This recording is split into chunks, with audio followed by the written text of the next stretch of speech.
우리 먼저 고백하겠습니다. 나는 복 있는 사람입니다. 우리는 행복한 사람들입니다. 믿음대로 되어질 줄 믿습니다. 오늘 본문 말씀 시편 55편 1절로 23절까지의 말씀을 중심으로 주를 의지한다는 것은 이라는 제목으로 은혜를 나누고자 합니다. 인간에게는요, 어느 누구에게나 다 사연이 있습니다. 사연. 인생의 과거를 되돌아볼 때 사연 없는 사람은 없어요. 나이가 많고 적음 상관없습니다. 우리가 우리의 인생을 되돌아볼 때 여러분들 각자의 사연 다 있으시죠? 어떻게 살아왔는지를 싹 한번 눈을 감고 한번 생각해 보세요. 잠깐만.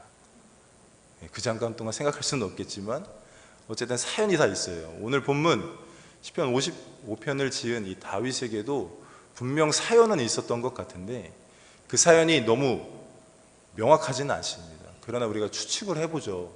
이게 어떤 사연을 가지고 이러한 내용들을 적었을까? 근데 우리가 추측해 볼 수 있는 것은 전통적으로 이제 압살롬의 반란 때 지은 것으로 이야기를 해요. 그래서 그 당시에 자신의 같은 이 책략가이죠, 아히도벨이라는 사람도 압살롬의 편에 서서 그 반역을 돕는 자리, 다시 말하면 함께 같이 전장을 누비고 한 마음을 가지고 이 나라의 모든 흥망성쇠를 같이 했던 자들이 순식간에 등을 돌리는 사건을 경험할 때에 혹은 경험하고 나서 그 당시를 회상하며 짓지 않았을까 한번 생각을 해봅니다. 우리가 이 모든 인생에게 앞서는 사연이 있다 말씀드렸잖아요. 우리에게도 사연이 있듯이 이 다윗에게도 이런 사연을 가지고 우리에게 다윗의 마스길, 우리에게 교훈을 주려고 하는 겁니다. 교훈이란 단어의 뜻이 이거더라고요. 앞으로의 행동이나 생활에 지침이 될 만한 것을 가르침. 우리에게 무언가를 가르치고 싶어서 오늘 이 본문 시편 55편을 기록한 것이에요. 그럼 여기서 과연 이 저자가 우리에게 어떤 마음을 갖고 무엇을 가르치고자 하는지 그것을 알아내는 게 굉장히 참 저자가 되지 않는 한 쉽진 않다고 생각을 합니다. 그래서 거듭 묵상하면서 어떻게 이런 고백, 이런 환경 가운데, 이런 상황 가운데, 이런 사연 가운데 어떻게 주를 의지하나이다 라는 고백을 할까? 여러분 한번 생각해 보십시오. 내가 가장 믿고 있던 그 누군가가 나의 뒤통수를 쳤어요. 정말 철석같이 믿고 함께 동고동락해왔던 그 나의 동료, 나의 친구가 나를 배신했어요. 그 배신이 그냥 단순히 서로 관계가 흐트러져서 싸우고 만 게 아니에요. 나를 죽이겠다고 달려들고 있어요. 여러분, 이건 상황이 많이 다르다고 생각합니다. 이 사연을 가진 사람이 과연 그래도 나는 주를 의지하겠습니다 라는 고백을 한다는 것이 인간의 생각으로는 가능할까 한번 생각을 해봅니다. 그러나 하나님이 주시면, 하나님이 그를 붙잡아 주시면 어떤 사연이 있다 한들 그 사연의 중심에는 누가 계시죠? 야훼 하나님이 계십니다. 소리가 잉잉거리는데 괜찮으십니까? 저는 이게 귀가 굉장히 거슬려서. 그 사연이 있다 한들 그 사연의 중심에는 항상 하나님이 함께 하심을 이 다윗은 알았던 겁니다. 그래서 저와 여러분들이 이렇게 말하는 거예요. 간략하게 이야기하면 어떤 사연이 있다 한들 우리는 주를 의지해야 한다. 어떤 환경에 놓여 있다 한들 불평할 수 있죠. 원망할 수 있죠. 그러나 그 가운데 난 다시금 누구를 바라봐야 됩니까? 야훼 하나님을 바라봐야 한다. 이것을 우리에게 이야기해주고 있습니다. 한번 생각해 보십시오. 이 사연을 가지고 그 당시에 이런 시를 썼다. 어마어마한 고백입니다. 그리고 과거를 회상하면서 이 시를 썼다 한들 그의 고백은 끊임없이 주님만 의지하겠다, 주님만 바라보겠다 라는 것입니다. 저와 여러분의 인생에 많은 사연이 있으시죠? 주님을 의지하시길 주님의 이름으로 축복합니다. 그 어떤 사연 가운데서든 하나님께서는 함께 하십니다. 염려하지 마시고요, 두려워하지 마시고 오직 주님만 의지하는 저와 여러분 되시길 주님의 이름으로 축복합니다. 이 본문의 말씀을 간단하게 살펴보면요, 1절에서 8절까지는요 악인의 압제에 신음하는 자의 호소와 탄식이라고 이야기할 수 있고요. 9절에서 15절 친구의 배신과 악행에 대한 고발과 저주. 여러분 한번 읽어보시면서 뭐 이런 상황이 있을까 하는 이야기들을 여기서 얘기를 해요. 그리고 16절에서 19절까지는 기도 응답에 대한 구원에 대한 확신. 그러니까 갑자기 전환되어집니다. 분위기가 확 바뀌어요. 상황을 얘기하다가 갑자기 하나님을 바라보고 있는, 다시 말하면 제일 마지막 절에 주를 의지하나이다라는 그 제목의 뜻을 쫙 설명해 나가고 있어요. 그리고 20절에서 23절까지는 믿음으로 드리는 다윗의 고백입니다. 그런 다윗이 1절에 이렇게 이야기하고 있습니다. 1절에 3절 다시 한번 읽어보겠습니다. 시작. 하나님이여 내 기도에 귀를 기울이시고 내가 간구할 때에 숨지 마소서. 내게 굽히사 응답하소서. 내가 근심으로 편하지 못하여 탄식하오니 이는 원수의 소리와 악인의 압제 때문이라. 그들이 죄악을 내게 더하며 노하여 나를 핍박하나이다. 아멘. 앞서 읽었던 1절의 말씀에 보면요, 그가 주를 의지하는 방법의 유일한 방법이죠. 의지한다라는 것을 이야기할 때 기도를 내 빼고는 이야기할 수가 없음을 우리가 먼저 깨달아야 됩니다. 분명히 이야기하고 있습니다. 내 기도에 귀를 기울이시고 내가 간구할 때에 하나님 숨지 말아주세요. 우리가 응답이 더디 오는 것 같을 때, 나의 사연을 하나님 앞에 얘기할 때에 하나님께서 무언가 숨었다 느끼실 때 있으시죠? 왜 이렇게 응답이 더딜까? 내가 10년 기도했는데 나의 남편과 나의 아내와 나의 자녀를 위해서, 지금 나의 부모님을 위해서 끊임없이 기도해 왔는데 그들의 영혼 구원은 언제쯤 이루어지는 것일까? 기도는 하되, 오늘 본문 말씀 이따가 살펴볼 것인데 분명한 건 우리가 의심하면 절대 안 돼요. 하나님을 신뢰한다는 것, 하나님을 의지한다는 것을 우리가 기도를 하면 그로써 이제는 하나님께서 응답하실 일만 인내함으로 기대하려면 되는 것인데, 그것이 눈앞의 현실로 나타나기까지 많은 의심들이 찾아옵니다. 왜 그럴까? 이건 영적 전쟁이기 때문이에요. 기도 가운데 응답이 되어지면 안 된다고 여기는 존재가 누굽니까? 악한 영, 원수, 마귀 사단 귀신입니다. 그렇기 때문에 끊임없이 응답을 눈앞에 두고 계신, 이루고자 하신 하나님의 마음과 다르게 악한 원수는 자꾸 우리를 의심하게 하는 겁니다. 숨지 말아달라는 요청은요, 내가 의심치 않게 해달라, 내가 하나님을 절대적 의지하겠노라는 결단이 흔들리지 않게 해달라는 하나님을 향한 요청임을 깨달으시길 주님의 이름으로 축복합니다. 우리의 인생 속에서도 하나님께 간구하실 때 하나님 내게 숨지 마시고 속히 응답하여 주시옵소서. 단 의심치 않는 조건 하에. 의심이 들어가면요 하나님이 응답하실 수 없습니다. 분명히 주님께서 말씀하셨죠. 내가 구한 것은 받은 줄로 믿으라. 믿음을 전제로 하고 있어요. 우리의 간구는 무조건적인 믿음을 전제로 하고 있음을 깨달으시길 주님의 이름으로 축복합니다. 그리고 나서 계속해서 2절부터 이야기하는 것이 악인에 대한 이야기예요. 차마 말할 수 없는 그런 이야기들을 하고 있는데요. 우리 4절, 5절은 제가 한번 읽어드릴게요. 간사한 혀여 너는 남을 해치는 모든 말을 좋아하는도다. 그런즉 하나님이 영원히 너를 멸하시며 너를 붙잡아 내 장막에서 뽑아내시며 살아있는 땅에서 내 뿌리를 빼시리로다. 그 말뿐만이 아니라 그가 한 말씀을 보면요 계속해서 탄식하고 또 그 원수의 이야기, 제가 잘못 읽어드렸네요. 3절의 말씀 보면 이는 원수의 소리와 악인의 압제 때문이라. 그들이 죄악을 내게 더하여 노하여 나를 핍박하나이다. 그리고 그로 인하여서 그의 심정에 어떤 일이 발생되냐면 내 마음이 내 속에서 심히 아파하며 사망의 위험이 내게 이르렀도다. 두려움과 떨림이 내게 이르고 공포가 나를 덮었도다. 이렇게 이야기를 하고 있어요. 그러니까 이 나와 함께 동행했던 이 동료들이요 뒤돌아서고 나서부터 그에게 찾아오는 마음은요 두려움이었다는 것이에요. 순식간에 전환되어지는 사건으로 인해서 그 상황이 얼마나 어려웠을지 우리는 알 수 있습니다. 그가 그렇게 되어지니 이렇게까지 고백하는 겁니다. 6절로 7절 말씀이요 나는 말하기를 만일 내게 비둘기같이 날개가 있다면 날아가서 편히 쉬리로다. 내가 멀리 날아가서 광야에 머무르리로다. 아멘. 본인이 비둘기같이 날개가 있다면요 날아가고 싶대요. 그리고 나서 그 선택한 선택지가 어디였냐면 광야입니다. 여러분도 아시겠지만 광야라는 곳이 어떤 곳이죠? 아무것도 없어요. 그러나 하나님이 계십니다. 이스라엘 백성들이 인식하는 광야는요, 아무것도 없는 곳, 그러나 하나님이 계신 곳. 다시 말하면 주님을 의지한다는 것은 하나님을 향한 절대적인 신뢰임을 깨달으시길 주님의 이름으로 축복합니다. 이러한 상황 속에서 유일한 돌파구는요, 우리가 잘 알듯이 야훼 하나님입니다.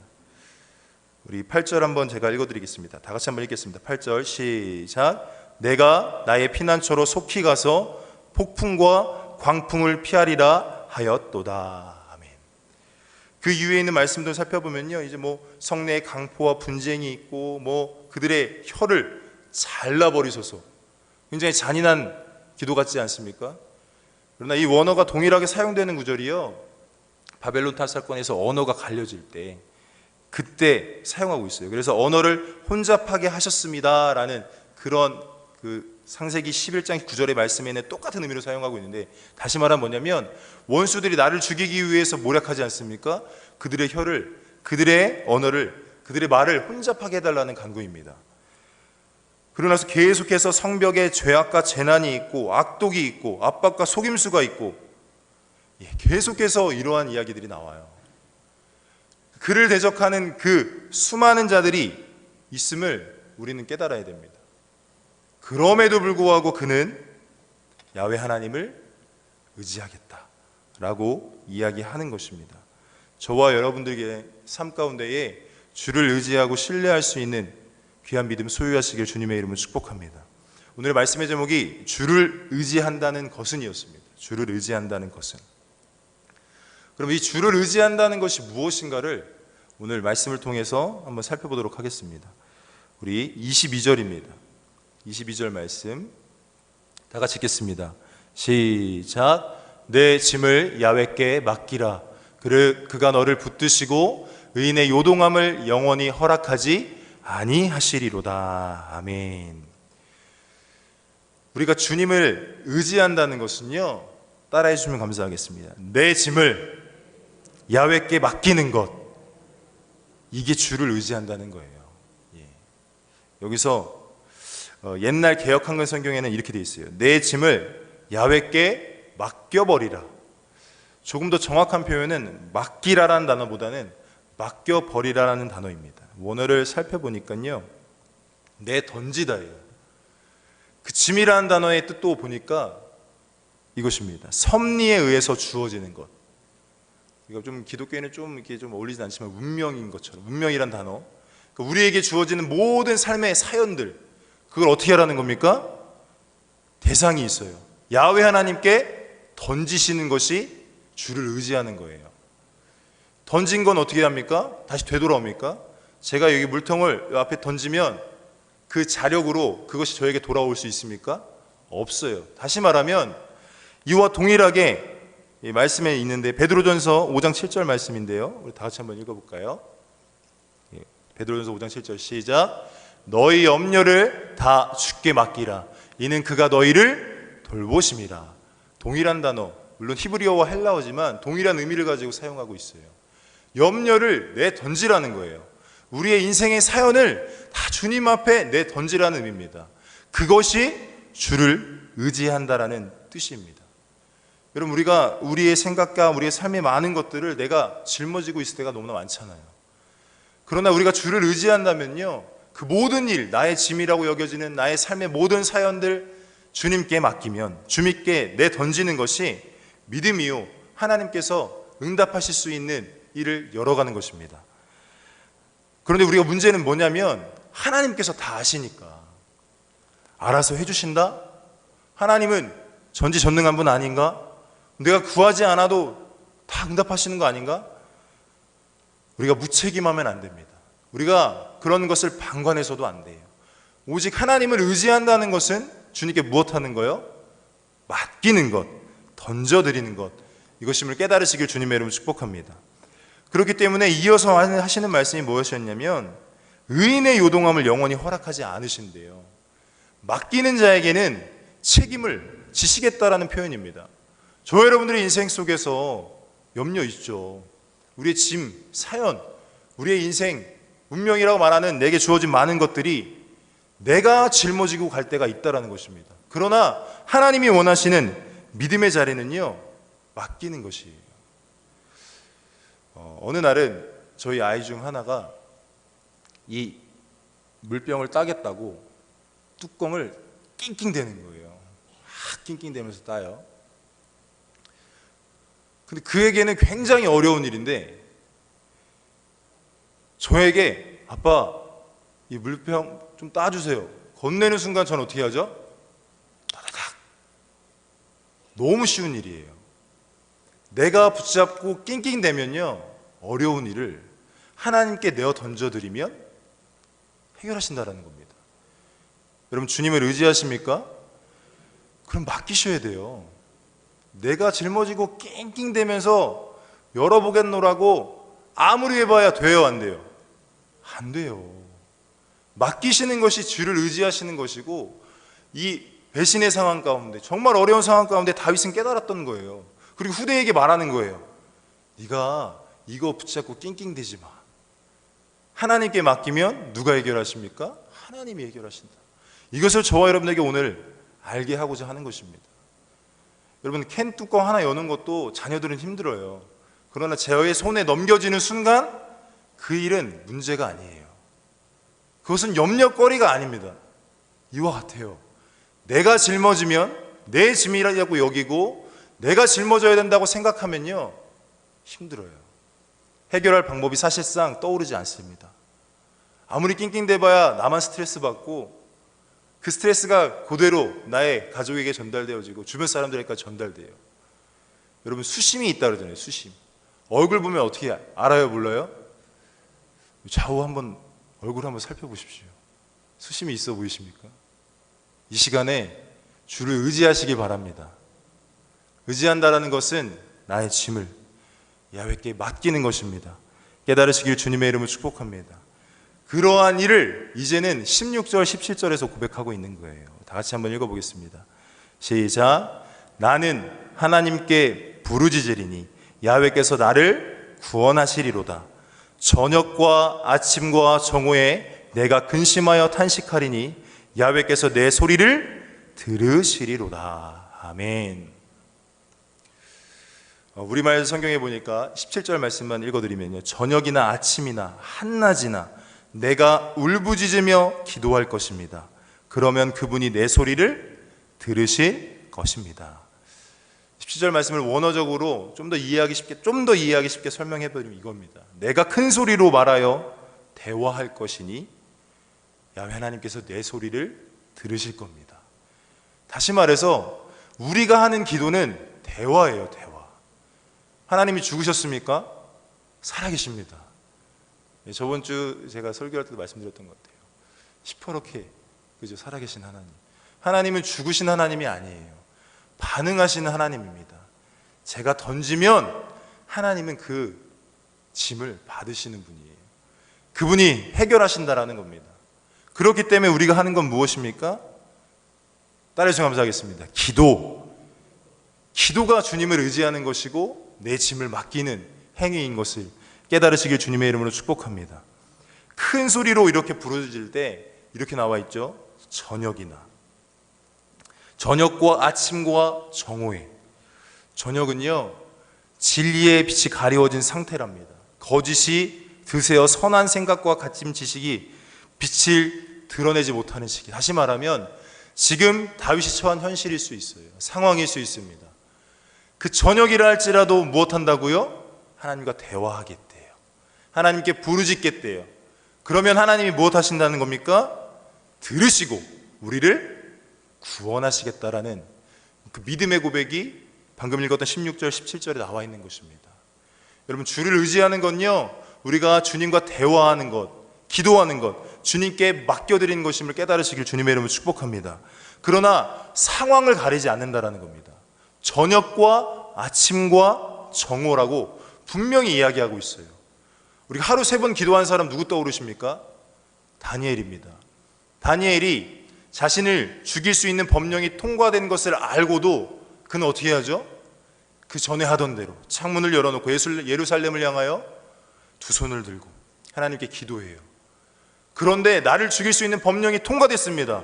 그럼에도 감사기도 했습니다. 여러분, 그 상황은 저녁이에요. 빛이 보이지 않는 상황입니다.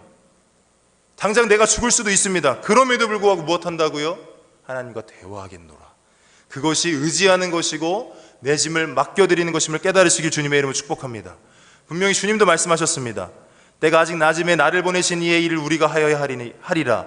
밤이 오리니 그때는 아무도 일할 수 없느니라. 분명히 밤이라는 것은 존재하고 어둠이라는 것은 존재합니다. 우리의 삶 가운데 힘들고 어려운 상황이 있을 수 있어요. 그러나 내가 주님을 의지한다면, 내 짐을 주님께 맡겨드린다면 기도해야 된다는 사실 깨달으시길 주님의 이름으로 축복합니다. 그리고 또한 아침이라는 것도 이야기하고 있습니다. 진리의 빛이 밝게 비치기 시작하는 상태로서요, 거짓이 이제 물러가고 선한 믿음의 고백에 따른 하나님의 응답이 손길이 나아오는 것입니다. 우리의 상처가 씻겨지는 것이고요, 우리에게 문제가 해결되어지는 것을 이야기합니다. 여러분, 저녁이든 아침이든 말씀드릴 정오든 오직 야훼 하나님께 기도할 수 있는 저와 여러분 되시길 주님의 이름으로 축복합니다. 정오는 진리의 빛이 가장 밝게 온 누리에 비치는 상태입니다. 우리가 아마 소망하는 일일 것 같아요. 저와 여러분의 문제 가운데, 염려 가운데, 근심 가운데에 하나님이 응답하시는 손길이 펼쳐지면 우리가 정오 한낮 밝게 햇빛이 비춰지는 그때 가운데 살아갈 수 있겠죠. 다시 말씀드리면 잘 되든 잘 되어지진 않든, 문제가 있든 없든 하나님께 주를 의지한다는 삶, 주를 의지하는 삶을 살아가시길 저와 여러분들 반드시 이러한 삶을 살아가시길 주님의 이름으로 축복합니다. 저와 여러분들이 섬기는 귀한 우리 순복음 노원교회의 자랑 무엇입니까? 생각해 보세요. 매일 새벽 기도회, 매일 낮 기도회, 매일 저녁 기도회. 우리가 이러한 주님을 의지한다면요, 이러한 기도의 자리를 삼아야 됩니다. 저녁에 기도하고 아침에 기도하고 새벽에 기도하고 또 낮에 기도하고. 여러분, 저와 여러분뿐만 아니라요, 많은 이들이 시간을 정해서 기도했습니다.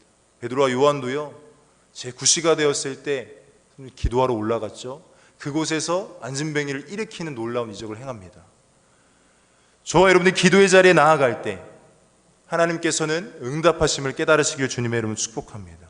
예수님께서도요, 마가복음 1장 35절에 새벽 아직 밝기도 전에 한적한 곳에 나가서 기도하셨다고 하고요, 누가복음 6장 12절에는요 밤이 새도록 기도하셨다고 하셨고, 또 누가복음 22장 39절에는 습관을 쫓아 감람산 겟세마네 동산에 나아가서 기도하셨다고 이야기하고 있습니다.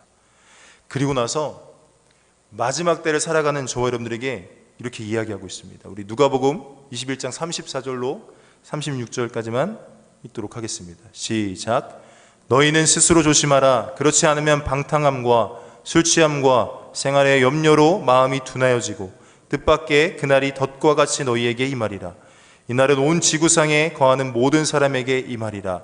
이러므로 너희는 장차 올 이 모든 일을 능히 피하고 인자 앞에 서도록 항상 기도하며 깨어 있으라 하시니라. 아멘. 마지막 때라고 말하고 있는 이 때에 우리가 있어야 될 자리, 주를 의지한다고, 주를 믿는다고 이야기하는 그 자리는요, 나의 짐을 모두 다 맡기겠다라고 하는 자리는 기도의 자리임을 깨달으시길 바랍니다. 여러분, 이렇게 기도하면요, 이러한 응답이 있는 겁니다. 18절 제가 읽어드리겠습니다. 본문. 나를 대적하는 자 많더니 나를 치는 전쟁에서 그가 내 생명을 구원하사 평안하게 하셨도다. 아멘. 이러한 놀라운 역사가 저와 여러분의 삶 가운데 넘쳐나시길 주님의 이름으로 축복합니다. 나를 대적하는 자가 많았습니다.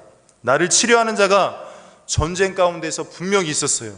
그러나 내 생명을 누가 구원하시는 겁니까? 야훼 하나님이 나를 구원하셨고, 이것이 저와 여러분들이 소원하는 것 같아요. 평안하게 하셨도다. 저와 여러분들의 삶을 평안하게 하실 분은요, 야훼 하나님밖에 없습니다. 저와 여러분의 사연을 이 시간에 주님 앞에 맡기시고요, 그것이 곧 주를 의지한다라는 믿음의 고백, 기도임을 깨달으시고 저녁과 아침과 정오에 언제든지 우리가 하나님께 기도할 때에 우리가 주님을 의지하는 믿음의 사람으로서의 삶을 살아갈 수 있는 것이구나라는 사실을 기억하시고, 오늘도 이 새벽에 간구하실 때 여러분 낑낑대지 마십시오. 주님께 맡기십시오. 그 믿음을 인정하시어서 하나님이 다시금 우리를 평안 가운데 나아가게 하실 것입니다. 우리가 그 은혜 가운데 거하기를 주님의 이름으로 축복합니다.